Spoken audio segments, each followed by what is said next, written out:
ರಾಜ್ಯ ಕಾಂಗ್ರೆಸ್ನಲ್ಲಿ ಪಟ್ಟದ ಫೈಟ್ ದಿನೇ ದಿನೇ ಪ್ರತಿಷ್ಠೆಯ ಪ್ರಶ್ನೆಯಾಗ್ತಾ ಇದೆ. ಪಂಚರಾಜ್ಯಗಳ ಫಲಿತಾಂಶ ಪ್ರಕಟ ಆಗ್ತಾ ಇದ್ದಂತೆ ಪಟ್ಟದಾಟಕ್ಕೆ ಪೈಪೋಟಿ ಶುರುವಾಗಿದೆ. ಅಧಿಕಾರ ಹಂಚಿಕೆ ವಿಚಾರದಲ್ಲಿ ಹೈಕಮಾಂಡ್ ಸೂಚನೆ ಸಿಕ್ಕ ಬೆನ್ನಲ್ಲೇ ಡಿಕೆ ಬ್ರದರ್ಸ್ ಸೈಲೆಂಟ್ ಆಗಿದ್ರೆ, ಟಗರು ಟೀಮ್ ಹೈಕಮಾಂಡ್ ಮಧ್ಯಪ್ರವೇಶಕ್ಕೆ ಪಟ್ಟು ಹಿಡಿದಿರೋದು ಪ್ರತಿಷ್ಠೆ ಪೈಪೋಟಿಗೆ ಕಾರಣವಾಗಿದೆ. ಪಟ್ಟದ ಫೈಟ್, ಪಟ್ಟಿಗೆ ಬಿದ್ದ ಸಿಎಂ ಸಿದ್ದರಾಮಯ್ಯ ಟೀಮ್.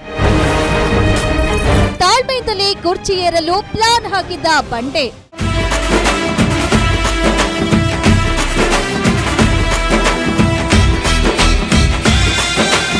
ರಾಜ್ಯ ಕಾಂಗ್ರೆಸ್ನಲ್ಲಿ ನಾಯಕತ್ವ ಬದಲಾವಣೆ.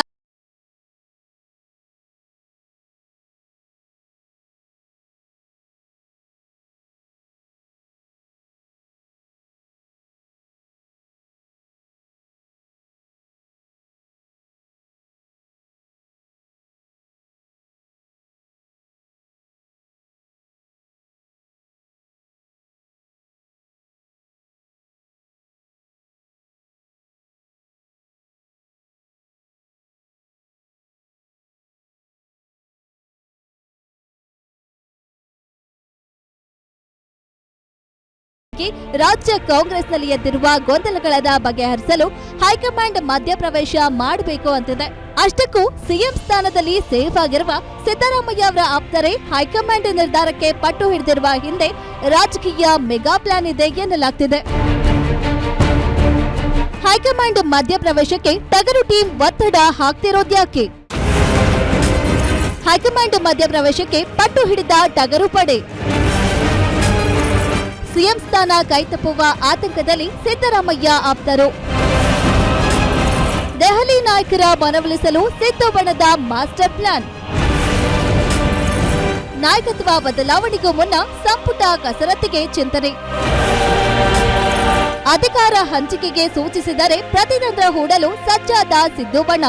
ಯಾವುದು ಗೊತ್ತಿಲ್ಲ, ಕರಲೇಬೇಕಲ್ಲ, ಬ್ರೇಕ್ ಹಾಕಲೇಬೇಕು, ಕರಲೇಬೇಕು, ಅದಕ್ಕೊಂದು ಏನು ಇತ್ಯರ್ಥ ಮಾಡಲೇಬೇಕು. ಎಲ್ಲಾದರೂ ರಿಕ್ವೆಸ್ಟು, ಎಲ್ಲಾದ್ರೂ ಡಿಮಾಂಡ್ ಅದೇ ಇದೆಲ್ಲ, ಎಲ್ಲರೂ ಹೇಳಿಕೆ ಅದೇ ರೀತಿ ಇದೆ. ಸ್ವಂತ ಕರಿಗೆ ಅವರೇ ಹೇಳ್ಯಾರಲ್ಲ, ಮೊನ್ನೇನು ಹೇಳ್ಯಾರ, ಬೇಗ ಮಾಡ್ತೀವಿ ಅಂತ ಸ್ವಂತ ಅಧ್ಯಕ್ಷ ಹೇಳಿದ್ದಾರೆ. ಸೊ ಎಲ್ಲರೂ ಅದನ್ನೇ ಹೇಳಿದ್ದಾರೆ. ಆಗಬೇಕಲ್ಲ, ಮತ್ತು ಎಷ್ಟು ದಿವಸ ಬಿಡೋರು ನೀವು ಇನ್ನು? ಇದೇನೋ ಚುನಾವಣೆ ಇತ್ತು, ಓಕೆ, ಇದಾದ್ಮೇಲೆ ಬೇಗ ಆಗಬೇಕಂತ ಎಲ್ಲರದ್ದು ಆಸೆ ಇದೆ. ಆಗ್ಬೇಕು, ಯಾವಾಗ ಆಗಲೇಬೇಕು, ಬೇಗ ಆಗಬೇಕು. ಇನ್ನು ಒಂದು ತಿಂಗಳು ಆಗೋದು, ಒಂದು ತಿಂಗಳು ಯಾಕೆ ವೇಟ್ ಮಾಡಬೇಕು, ಇವತ್ತೇ ಮುಗಿಸ್ಬೇಕು, ಬೇರೆ ಕೆಲಸ ಮಾಡಲಿಕ್ಕೆ ಅನುಕೂಲ ಆಗುತ್ತೆ. ನೋಡಿ, ಗೊಂದಲ ಬಗೆಹರಿಲೇಬೇಕು.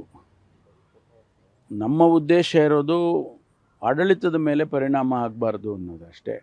ಅದಕ್ಕಾಗಿ ಈಗ ಗೊಂದಲ ಬಗೆಹರಿಲೇಬೇಕು. ಬಗೆಹರಿಸ್ತಾರೆ ಅಂತ ನನಗೆ ವಿಶ್ವಾಸ ಇದೆ. ಬಗೆಹರಿಸದೇ ಇರುವಂಥ ಗೊಂದಲ ಅಲ್ವೇ ಅಲ್ಲ. ಬಗೆಹರಿಸೋದಕ್ಕೆ ಅವರಿಗೆ ಈಗ ಚುನಾವಣೆಯಲ್ಲಿ ಬ್ಯುಸಿ ಇದ್ದರು, ಈಗ ಚುನಾವಣೆ ಮುಗಿದಿದೆ. ನನಗೆ ವಿಶ್ವಾಸ ಇದೆ ಆದಷ್ಟು ಶೀಘ್ರವಾಗಿ ಒಂದು ಹಂತಕ್ಕೆ ಬರುತ್ತೆ ಇದು ಅಂತ ಹೇಳಿ. ಯಾಕೆಂದರೆ ನಾನು ಹೇಳಿದಾಗೆ ನಮಗೆ ಬೇಕಾಗಿರೋದು ಆಡಳಿತ ಮುಖ್ಯ. ಪೂರ್ಣಾವಧಿ ಸಿಎಂ ಆಗಿ ಅಧಿಕಾರ ನಡೆಸಲು ಆಸೆ ಹೊಂದಿರುವ ಸಿಎಂ ಸಿದ್ದರಾಮಯ್ಯ ಅವರೇ ಇದೀಗ ಹೈಕಮಾಂಡ್ ಮನದಾಳದಲ್ಲಿರುವ ಆಶಯವನ್ನ ತಿಳಿದುಕೊಳ್ಳಲು ಮುಂದಾಗಿದೆ. ಹಾಗಾಗಿ ಡಿಸಿಎಂ ಡಿಕೆ ಶಿವಕುಮಾರ್ ಪ್ಲಾನ್ಗೂ ಮುನ್ನವೇ ಟಗರು ಟೀಮ್ ಹೈಕಮಾಂಡ್ ಮಧ್ಯಪ್ರವೇಶಕ್ಕೆ ಪಟ್ಟು ಹಿಡಿದಿದೆ. ಆದ್ರೆ ಕಳೆದೊಂದು ವರ್ಷದಿಂದ ಕಾಂಗ್ರೆಸ್ ಹೈಕಮಾಂಡ್ ಮುಂದೆ ಹಕ್ಕು ಮಂಡಿಸಿ ಪಟ್ಟು ಹಿಡಿದಿದ್ದ ಡಿಕೆಶಿ ಇದೀಗ ಸೈಲೆಂಟ್ ಆಗಿದ್ದಾರೆ. ಬಂಡೆ ಬುಣ ಸೈಲೆಂಟ್ ಆಗಿರುವ ಹಿನ್ನೆಲೆಯಲ್ಲಿ ಸಿಎಂ ಟೀಮ್ ಆತಂಕದಲ್ಲಿದೆ.